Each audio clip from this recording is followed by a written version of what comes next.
Hello friends, आज अपन discuss करेंगे retaining wall. ठीक है ना। तो रिटेनिंग वॉल, सबसे पहले बात करें कि रिटेनिंग वॉल किस लिए यूज़ होती है। हाँ जी, रिटेनिंग वॉल किस लिए यूज़ होती है। तो रिटेनिंग वॉल का यूज़ है दो अलग अलग तरफ अलग अलग एलिवेशन की सॉइल या सरफेस को वो मेंटेन करती है। इसका मेन यूज़ क्या है, दोनों तरफ अलग अलग एलिवेशन की ग्राउंड सरफेस को मेंटेन करती है। ठीक है, या ये हम एक तरीके से और बोल सकते हैं, retaining wall is mean to sustain the lateral earth pressure which is mainly applied by the soil. ठीक है ना, मतलब आपका लेटरल अर्थ प्रेशर को सस्टेन करने के लिए होती है जो आपकी रिटेनिंग वॉल होती है। रिटेनिंग वॉल जिस मटेरियल को सपोर्ट करती है वो बैकफिल कहलाता है। रिटेनिंग वॉल जिस मटेरियल को सपोर्ट करती है वो क्या कहलाता है, बैकफिल कहलाता है। देखिए, इसके नोट्स आपको हमारे ग्रुप्स में मिल जाएंगे, व्हाट्सएप ग्रुप में है, ठीक है, और टेलीग्राम ग्रुप में, टेलीग्राम ग्रुप ओपन है, आप उसमें देख भी सकते हैं। ठीक है ना। उसके अलावा ये टॉपिक जो है राजस्थान जेई में, RSMSS भी जेई में आ रहा है और आपका डिप्लोमा थर्ड ईयर के लिए भी इंपॉर्टेंट है। ठीक है, तो ये बैकफिल जो है जिसे रिटेन कर रहा है, जिसे आपका रिटेन करा जा रहा है रिटेनिंग वॉल के द्वारा, मटेरियल जो है, ठीक है, वो अपना बैकफिल हो गया। ठीक है, रिटेनिंग वॉल के द्वारा जिसे रिटेन किया जा रहा है वो आपका इधर ये बैकफिल हो गया। ठीक है, आगे बढ़ते हैं। रिटेनिंग वॉल कितने टाइप की है, तो डिपेंड ऑन एक्शन या मोड ऑफ रजिस्टिंग और शेप। मोड ऑफ रजिस्टिंग और शेप, रिटेनिंग वॉल को हम मेनली कॉमनली हम 5 टाइप की लेते हैं। ठीक है ना। पहला है gravity retaining wall. Gravity retaining wall अपने वेट से ही स्टेबिलिटी को ड्राइव करती है। ठीक है ना, ग्रेविटी रिटेनिंग वॉल अपने वेट से ही स्टेबिलिटी को ड्राइव करती है, वेट से ही स्टेबिलिटी ड्राइव करती है ग्रेविटी रिटेनिंग वॉल। ठीक है, इस तरीके से ले लो। ठीक है, या आपका इस तरीके से ले लो।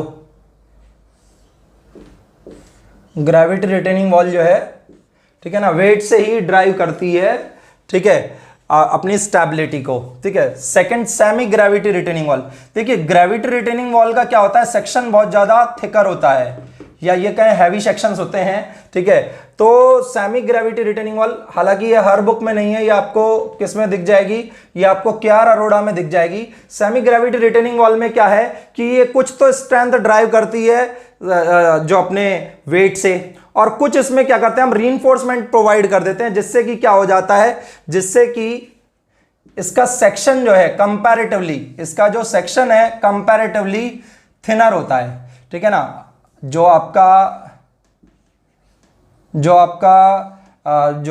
ग्रेविटी रिटेनिंग वॉल है, ग्रेविटी रिटेनिंग वॉल के कंपैरिजन में इसका जो सेक्शन होता है ये थिनर आता है। इसमें यहां आप रीइंफोर्समेंट दे देते हैं।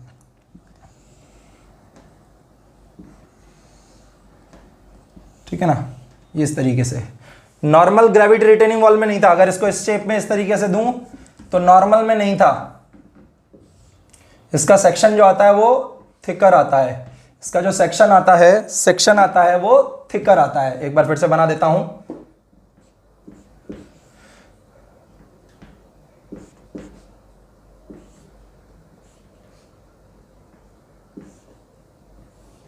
ठीक है ना, ग्रेविटी रिटेनिंग वॉल का सेक्शन थिकर आता है, इसका कंपैरेटिवली थिनर हो जाता है क्योंकि हम क्या लगा देते हैं, स्टील लगा देते हैं। ठीक है ना। तीसरा, कैंटिलीवर रिटेनिंग वॉल। देखिए, कैंटिलीवर रिटेनिंग वॉल में बेंडिंग एक्शन से रजिस्ट किया जाता है। ठीक है ना, लेटरल अर्थ प्रेशर को कौन से एक्शन से, बेंडिंग एक्शन से रजिस्ट किया जाता है लेटरल अर्थ प्रेशर को। कैंटिलीवर रिटेनिंग वॉल में बेंडिंग एक्शन से रजिस्ट किया जाता है किसको, लेटरल अर्थ प्रेशर को। इसमें क्या होता है, आपका स्टेम और जो बेस स्लैब है वो मोनोलिथिकली कास्ट होते हैं। स्टेम और बेस स्लैब मोनोलिथिकली कास्ट होते हैं। स्टेम और बेस स्लैब मोनोलिथिकली कास्ट होते हैं, मोनोलिथिकली कास्ट हो जाते हैं।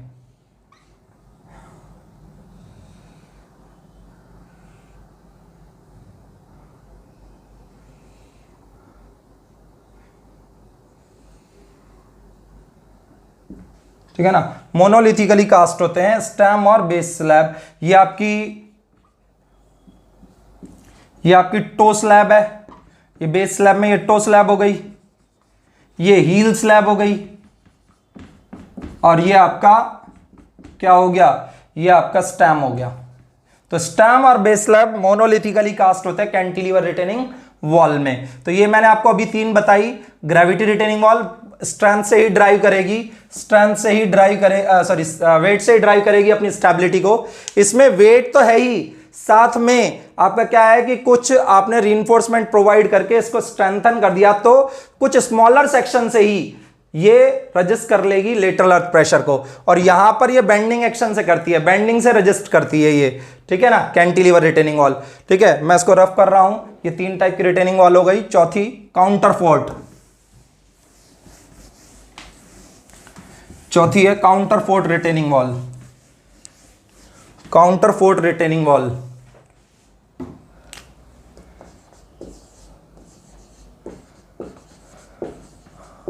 Counter fort retaining wall.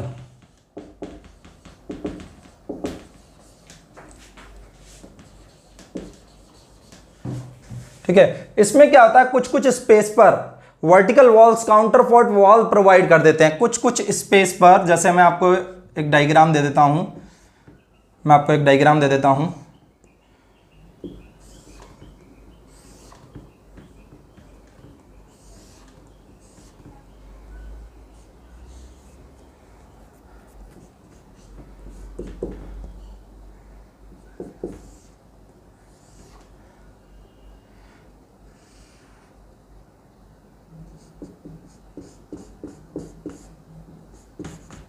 कुछ कुछ स्पेस पर इस तरीके से काउंटर फोर्ट प्रोवाइड हो जाते हैं, कुछ कुछ स्पेस पर इस तरीके से काउंटर फोर्ट प्रोवाइड हो जाते हैं।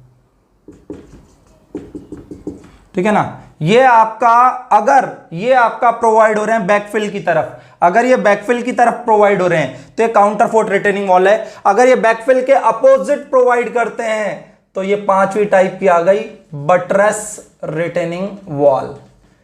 तो मैंने आपसे बात की थी कि 5 टाइप की हैं। देखिए, काउंटर फोर्ट का या बटरेस का मेन पर्पस जो होता है शियर फोर्स और बेंडिंग मोमेंट में कमी लाना है। जैसे मान लीजिए स्टैम है, ये बेस स्लैब है, तो यहां पर कुछ कुछ स्पेस पर, कुछ कुछ इंटरवल पर हम क्या कर देते हैं, काउंटर फोर्ट या बटरेस प्रोवाइड कर देते हैं, जिससे स्ट्रेंथन हो जाती है। ठीक है ना, स्ट्रेंथन हो जाती है वॉल। ठीक है, तो ये थे टाइप। थोड़ा सा आइडिया आपको अर्थ प्रेशर का हल्का सा दे रहा हूं, कौन कौन से अर्थ प्रेशर शामिल हैं। तो देखिए, 3 अर्थ प्रेशर आपके इन्वॉल्व होते हैं 3 टाइप से। यदि वॉल का कोई मूवमेंट नहीं, नो मूवमेंट ऑफ वॉल, अगर वॉल का कोई मूवमेंट नहीं, नो मूवमेंट ऑफ वॉल है, तो भैया आता है earth pressure at rest. Earth pressure at rest, earth pressure at rest. अगर वॉल का मूवमेंट अवे, दूर है, दूर है, ठीक है ना, वॉल का मूवमेंट जो है दूर है, अवे है, अवे, तो एक्टिव अर्थ प्रेशर। ठीक है ना, movement of wall away from backfill, movement of wall away from backfill, movement of wall away from backfill,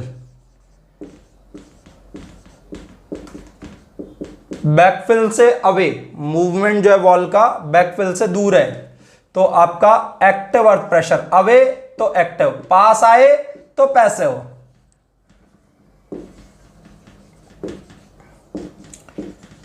ठीक है ना, movement of wall away from backfill. ठीक है ना, अगला movement of wall towards backfill, यानी पास आ रहा है। Movement of wall towards backfill, movement of wall towards backfill, यानी पास आ रहा है, पास आए तो पैसिव। हाँ जी, पास आए तो passive, passive earth pressure.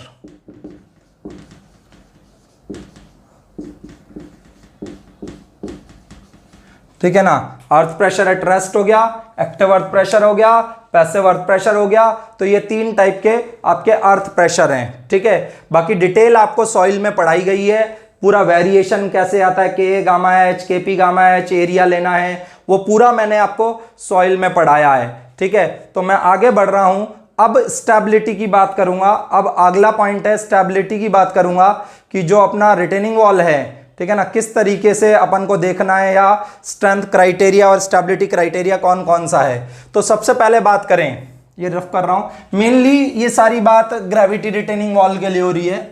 Mainly ये सारी बात किसके लिए हो रही है, ग्रेविटी रिटेनिंग वॉल के लिए हो रही है, ठीक है ना। मेनली ये सारी बात किसके लिए हो रही है, ग्रेविटी रिटेनिंग वॉल। हाँ जी, क्वेश्चन है क्या कोई, नहीं है, चलिए ठीक है, आगे बढ़ रहा हूं मैं। ग्रेविटी रिटेनिंग वॉल के लिए मेनली बात कर रहे हैं, ठीक है ना। मेन सारी कहानी किसके लिए चल रही है, इसके लिए चल रही है। तो अपने पास स्ट्रेंथ और स्टेबिलिटी क्राइटेरिया जो है, स्ट्रेंथ एंड स्टेबिलिटी क्राइटेरिया जो है वो टोटल 4 हैं, टोटल 4 हैं। देखिए मैंने आपको पढ़ाया था कंबाइंड एक्सियल और बेंडिंग, या डायरेक्ट और बेंडिंग, ठीक है ना। तो उसमें आपने देखा था कि अपन 2 तरीके के स्ट्रेस पढ़ते थे, एक तो डायरेक्ट और एक बेंडिंग, एक तो डायरेक्ट और एक बेंडिंग, चाहे इसको FA और FB भी बोल सकते हैं, ठीक है ना। डायरेक्ट जो होता था वो होता था आपका लोड बटे में एरिया। हाँ जी, डायरेक्ट जो होता था वो आपका होता था लोड बटे में एरिया, याद होगा आपको, ठीक है ना। लोड में यहां पे W ले रहा हूं, लोड बटे में एरिया।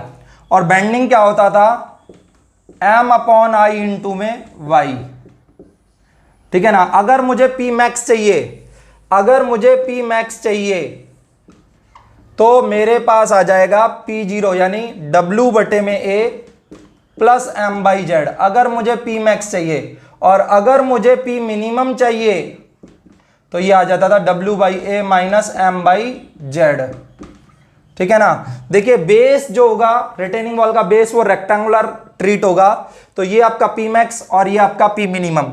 तो मैं शुरुआत कर रहा हूं पहले क्राइटेरिया से, मैं शुरुआत कर रहा हूं पहले क्राइटेरिया से। पहला क्राइटेरिया जो P मैक्स है वो सेफ बियरिंग कैपेसिटी से स्मॉल होना चाहिए। सेफ बियरिंग कैपेसिटी बोल लो, या सॉइल की टर्म में जाते हैं तो नेट अलाउएबल बियरिंग प्रेशर, ठीक है ना, नेट अलाउएबल बियरिंग प्रेशर, तो आपका ये कम होना चाहिए, ठीक है ना, तभी जाकर के आपका सेफ रहेगा। अदरवाइज क्या होगा, अगर ये P max safe bearing capacity से अधिक हो गया तो आपका क्या हो जाएगा, फाउंडेशन में ही फेल हो जाएगा, ठीक है ना, वो आपका फाउंडेशन में ही फेल हो जाएगा। तो ये आपका पहला क्राइटेरिया है। दूसरा क्राइटेरिया फॉर नो टेंशन, हाँ जी, फॉर नो टेंशन आपका E less than equal to B/6 होना चाहिए। नो टेंशन के लिए E less than equal to B/6 होना चाहिए, ठीक है ना। ये आपका नो टेंशन के लिए इसेंट्रिसिटी यानी उत्केंद्रता जो है वो छोटी होनी चाहिए।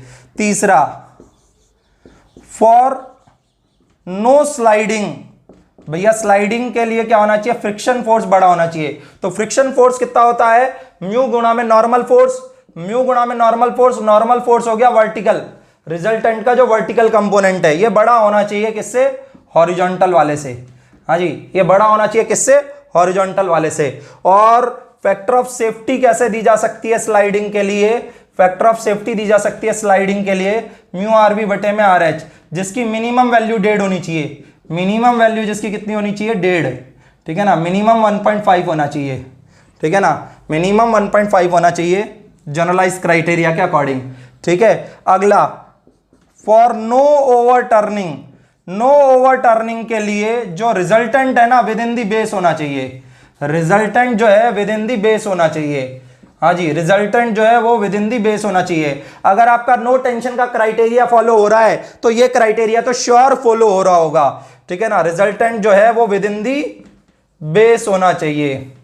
और आप चाहो तो आप इसका फैक्टर ऑफ सेफ्टी भी निकाल सकते हो ओवर टर्निंग के लिए, फैक्टर ऑफ सेफ्टी भी निकाल सकते हो ओवर टर्निंग के लिए। हाँ जी, ये तो स्लाइडिंग के लिए था, ओवर टर्निंग के लिए समेशन MR बटे में समेशन MO।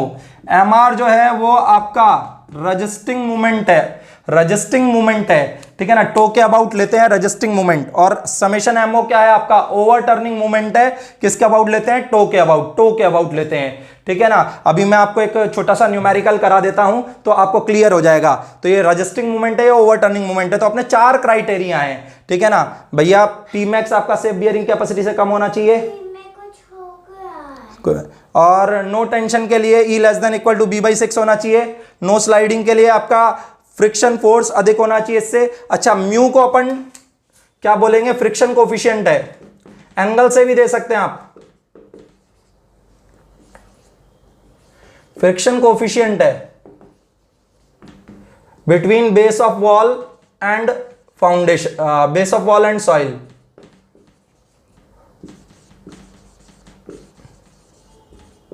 ठीक है ना भैया, यहां पे अगर ये पी मैक्स अधिक हो गया तो आपका क्या हो जाएगा भैया, सॉइल फेल हो जाएगी।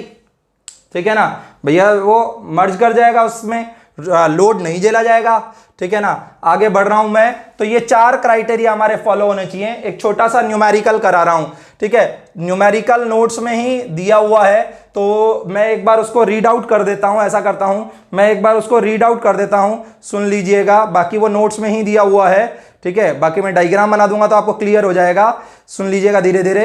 ए masonry retaining wall trapezoidal in section, ठीक है ना, मैसनरी रिटेनिंग वॉल है, ट्रेपेजॉइडल है सेक्शन। ठीक है, बेस जो है वो है आपका 3 मीटर और टॉप जो दिया हुआ है वो दिया हुआ है 1 मीटर। ठीक है ना, और जो यूनिट वेट है वो 21 किलो न्यूटन पर मीटर क्यूब दिया हुआ है। ठीक है, रिटेनिंग वॉल दी हुई है हमें, बेस दिया हुआ है 3 मीटर और टॉप दिया हुआ है 1 मीटर, हाइट दी हुई है 8 मीटर, हाइट दी हुई है 8 मीटर, ट्रेपेजॉइडल सेक्शन है, हाइट दी हुई है 8 मीटर।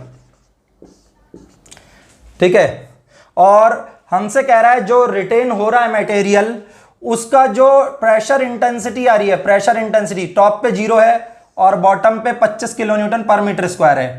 टॉप पे 0 है और बॉटम पे 25 किलो न्यूटन पर मीटर स्क्वायर है। इसमें जो ये मैसनरी है, मैसनरी रिटेनिंग वॉल, ठीक है ना, इसका मैसनरी का यूनिट वेट दिया हुआ है।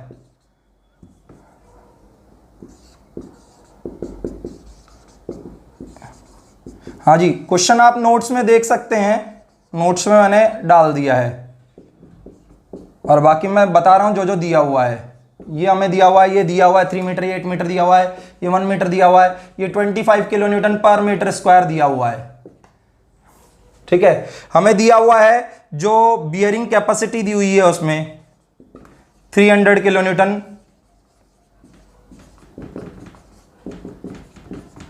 पर मीटर स्क्वायर, और उसके अलावा हमें एंगल दिया हुआ है जो फ्रिक्शन कोफिशिएंट के लिए दिया हुआ है 30। हाँ जी, 30 दिया हुआ है एंगल, हमें क्वेश्चन में दिया हुआ है, ये अप्रॉक्स आता है 0.577। ठीक है ना, ये हमें दिया हुआ है, ये हमें गिवन है। ठीक है, ये हमें गिवन है, तो अब अपन इसको सॉल्व करते हैं और सभी factor of safety, P max, P minimum, सब हमें डिटरमाइन करना है। तो सबसे पहले बात करें तो वेट कितना होगा, जो कि वर्टिकल लोड है। हाँ जी, जो कि वर्टिकल लोड है वो कितना होगा भैया, इसके एरिया को लंबाई से गुणा कर दूं तो लंबाई में 1 ले रहा हूं। ठीक है ना, जो डायमेंशन परपेंडिकुलर टू प्लेन है, या लेंथ ले लें, length is 1 metre, length of wall 1 metre.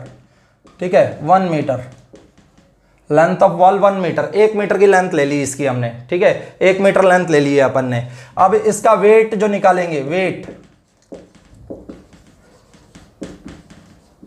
भैया इसी से ये स्ट्रेंथ ड्राइव करेगा, स्टेबिलिटी ड्राइव करेगा। ठीक है ना, तो वेट कितना आएगा, 1/2 पैरेलल साइड्स का सम, 1/2 पैरेलल साइड्स का सम, समांतर भुजाओं का योग गुणा उनके बीच की दूरी। तो ये तो हुआ वॉल्यूम, ये एरिया, ये यहां तक area, 1/2 sum of parallel sides into distance between parallel sides, 1/2 समांतर भुजाओं का योग गुणा उनके बीच की दूरी, ये तो आया। फिर लंबाई से गुणा किया इनटू 21। ठीक है, तो कैलकुलेटर से कैलकुलेट कर लेते हैं, तो 21 इंटू 8 इंटू 2, 21 इंटू 8 इंटू 2, हाँ जी, 21 इंटू 8 इंटू 2, ये आ गया 336, ये आ गया हमारे पास 336 किलो न्यूटन, ये आया वर्टिकल लोड। ठीक है ना जी, ये आया हमारे पास वर्टिकल लोड। हॉरिजॉन्टल कितना आएगा, हॉरिजॉन्टल लोड, ठीक है ना, ये आपके पास समेशन VBC को ही बोलोगे और RVBC को ही बोलोगे। हॉरिजॉन्टल लोड जो यहां से 1/3 पे आएगा, हाँ जी, हॉरिजॉन्टल लोड जो यहां से 1/3 पे आएगा, वो कितना आया, वो कितना आया, देखिए ये है हील और ये है टो, अंगूठा जैसे हमारा होता है ना, हील एडी, टो अंगूठा। ठीक है ना भैया, ये बैक है, ये बैक ऐसे खड़ा है, तो सामने अंगूठा, पीछे एडी, ठीक है ना, इस तरीके से। अब हॉरिजॉन्टल की बात करें कि हॉरिजॉन्टल लोड कितना आया, तो ये हॉरिजॉन्टल लोड, इसका एरिया ले लो,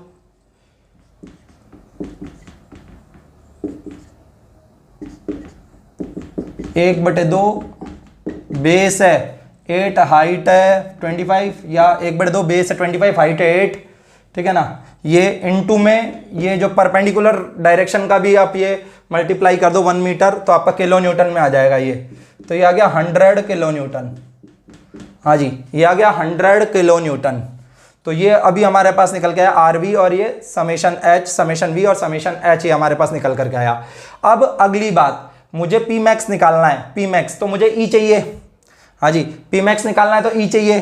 तो मैं हील के अबाउट मूवमेंट लेकर के पहले तो ये पता कर रहा हूं कि कहां पर ये लोड लगेगा, ठीक है ना। हील के अबाउट मूवमेंट लेकर के पता कर रहा हूं कि ये वर्टिकल लोड का जो पॉइंट ऑफ एक्शन है वो कहां है, ठीक है ना। तो point of action of vertical load, point of action of vertical load, vertical load का पॉइंट ऑफ एक्शन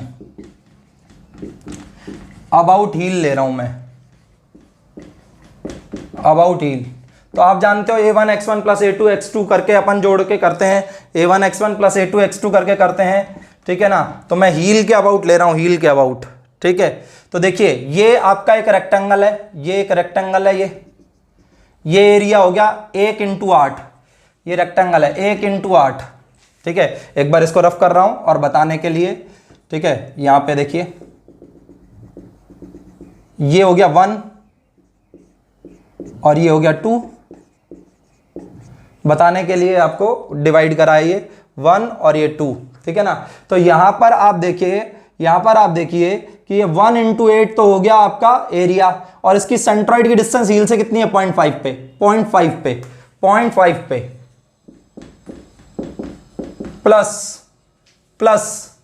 प्लस ये ट्राइंगल 1/2 इंटू बेस है 2, हाइट है 8, और इसकी सेंट्रॉइड की डिस्टेंस क्या होगी, 1 के बाद तो मिलेगा भैया, हील से ले रहे हैं ना, तो 1 के बाद तो मिलेगा, और मिलने के बाद 1/3 ऑफ 2, 1 के बाद तो मिलेगा और मिलने के बाद 1/3 ऑफ 2, ठीक है, डिवाइडेड बाई 1 × 8 भैया, a1 x1 plus a2 x2 upon a1 plus a2, ठीक है।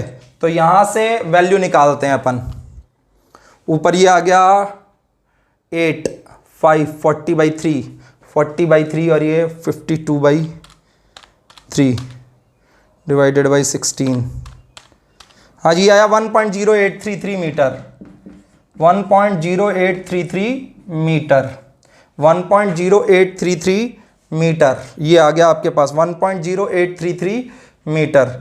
हाँ जी, ये हमारे पास निकल करके आया, सॉल्व हो करके आया, ठीक है ना, 1.0833। हाँ जी, तो ये आ गया था 1.0833 मीटर, ये आ गया हमारा 1.0833 मीटर। ये तो आया जो जहां पर point of action of vertical load है ये, ठीक है ना, ये पॉइंट ऑफ एक्शन ऑफ क्या है, वर्टिकल लोड है। अब मैं निकालना चाहता हूं कि कहां पर रिजल्टेंट लग रहा है, तो रिजल्टेंट के लिए हमें क्या करना पड़ेगा, इसको रफ कर रहा हूं, ठीक है ना। ये हमारा वर्टिकल लोड निकला है, ये हमारा हॉरिजॉन्टल लोड निकला है। हॉरिजॉन्टल लोड का पॉइंट ऑफ एक्शन पहले से ही पता लग गया, हॉरिजॉन्टल लोड का पॉइंट ऑफ एक्शन पहले से ही पता लग गया, 8/3 पर है। तो आपको अगर निकालना है कि x बार जहां पर रिजल्टेंट लग रहा है, तो point of action of resultant, वहीं से ही हमें पता लगेगा कि रियल में सेंट्रिसिटी क्या है, ठीक है ना, point of action of resultant. तो बात करें तो देखो हील के अबाउट मूवमेंट ले लो, लोड पूरा था 336, एक्स बार आएगा समेशन एम बटे में समेशन वी, हाँ जी, ये था 336 इनटू में, यहां से अभी दूरी जो आई थी, यहां से अभी जो दूरी आई थी वो कितनी आई थी, हाँ जी, हमें हील के अबाउट ले रहे थे, हील के अबाउट ले रहे हैं मूवमेंट हम, ठीक है ना। तो यहां से जो दूरी आई थी वो क्या आई थी, तो 336 इंटू 1.0833 प्लस ये भी इस तरीके से रोटेट कर रहा है, ये भी इस तरीके से रोटेट कर रहा है, प्लस ये 100 निकल करके आया था, 100 into 8/3 divided by 336, divided by 336, तो देखिए ये कितना आया, तो 336 इंटू 1.0, 336 इंटू 1.08, 1.0833,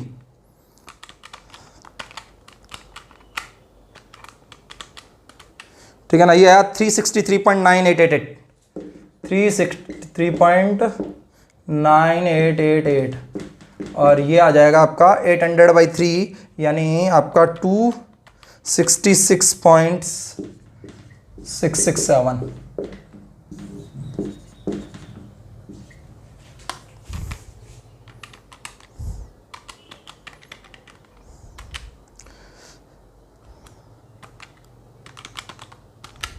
ये आया 1.876,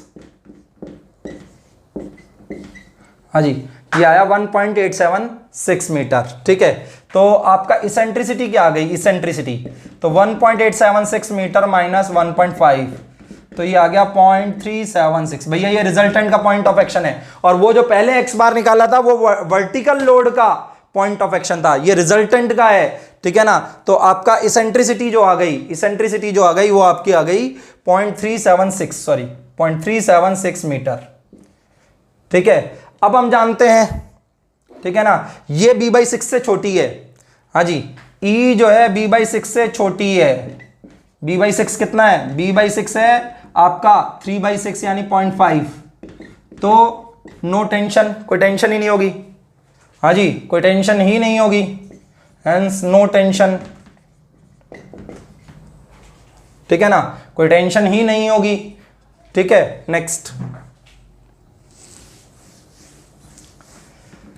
हाँ जी, पी मैक्स क्या आएगा, पी मैक्स आएगा लोड बटे में एरिया प्लस m/z, और m क्या है, लोड बटे में area plus w into E/z, ठीक है ना, w इंटू E/z, w है 336, और एरिया क्या हो जाएगा 3 इंटू 1, भैया 3 सामने दिख रहा है, 1 आपकी लंबवत दिशा में आपकी लंबाई है, ठीक है ना, बोर्ड के लंबवत दिशा में, बोर्ड के परपेंडिकुलर डायरेक्शन में, w 336, और E हो गया हमारे पास, E हो गया हमारे पास 0.376, और Z है BD²/6, BD²/6, तो यहां पे आपका लेंथ, हम जिसके अबाउट बात कर रहे हैं उसका स्क्वायर करेंगे, ठीक है ना, तो 3 की बात कर रहे हैं, ठीक है ना, तो आप 3 का स्क्वायर करेंगे, तो यहां से हमारे पास P मैक्स निकल करके आएगा, यहां से हमारे पास P मैक्स निकल करके आएगा, ठीक है ना, P मैक्स निकल करके आएगा, और P मिनिमम जो होगा वो हो जाएगा W/A माइनस WE/Z, तो इसको अलग अलग निकाल लो,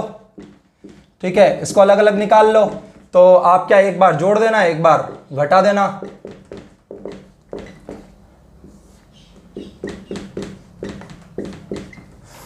इसको अलग अलग निकाल लो, 336 डिवाइडेड बाई 3, 112, और 336 इंटू 6 इंटू 0.376 डिवाइडेड बाई 9, 84.224, 84.224, 84.224, यह आ गया 196.224, हाँ जी, ये हमारे पास आ गया, तो ये सेफ भी हो गया, भैया सेफ बियरिंग कैपेसिटी से कम है, ये सेफ भी हो गया, सेफ बियरिंग कैपेसिटी से कम है, हाँ जी, ये सेफ भी हो गया, सेफ बियरिंग कैपेसिटी से कम है, तो आपका एक लेस देन v/6 आ गया, एक ये सेफ बियरिंग कैपेसिटी से कम आ गया, ठीक है ना, एक ये टेंशन आपका हो ही नहीं रही है, देख लीजिए आप, ठीक है ना।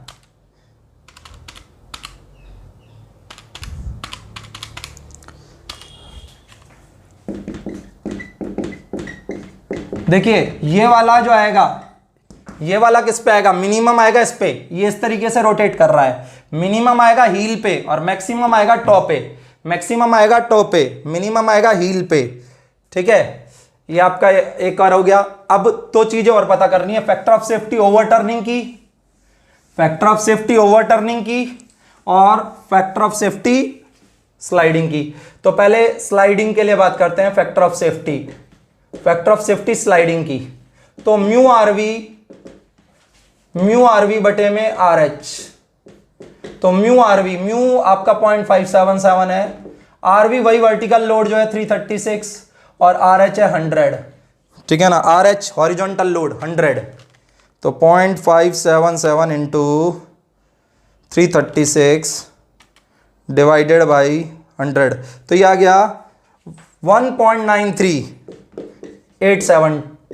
तो भैया ये 1.5 से ज़्यादा है तो हम सुरक्षित हैं। हाँ जी सुरक्षित हैं।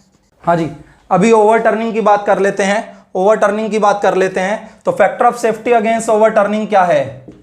Factor of safety against over turning क्या है? Factor of safety against over turning क्या है? तो ये आप समेशन एम आर बटे में समेशन एम ओ, ये किसके अबाउट करेंगे? अबाउट टो। किसके अबाउट करेंगे? अबाउट टो। तो देखो आपको यहां से हील से दूरी जो है ना, वर्टिकल लोड जो कि स्टेबलाइज करेगा, उसकी हील से दूरी 1.0833 बता दी गई है। 1.0833 ये जो वर्टिकल लोड है इसकी यहां से दूरी 1.0833 बता दी गई है, ठीक है ना। तो ये यहां से कितनी हो जाएगी? 3 माइनस 1.0833। तो लोड है, वर्टिकल लोड जो स्टेबलाइज कर रहा है, जो रजिस्ट कर रहा है, ये रजिस्टिंग मूवमेंट है बटे में ओवरटर्निंग मूवमेंट है। जो रजिस्ट कर रहा है वो आपका वर्टिकल लोड है, उसके कारण जो मूवमेंट आएगा, और जो घुमा रहा ओवरटर्न कर रहा है वो हॉरिजॉन्टल लोड के कारण जो मूवमेंट है। तो आपका 336 और टो से इसकी दूरी हो जाएगी 3 माइनस 1.0833 बटे में 100 इंटू 8/3, ठीक है ना। इसकी वैल्यू निकाल लेते हैं।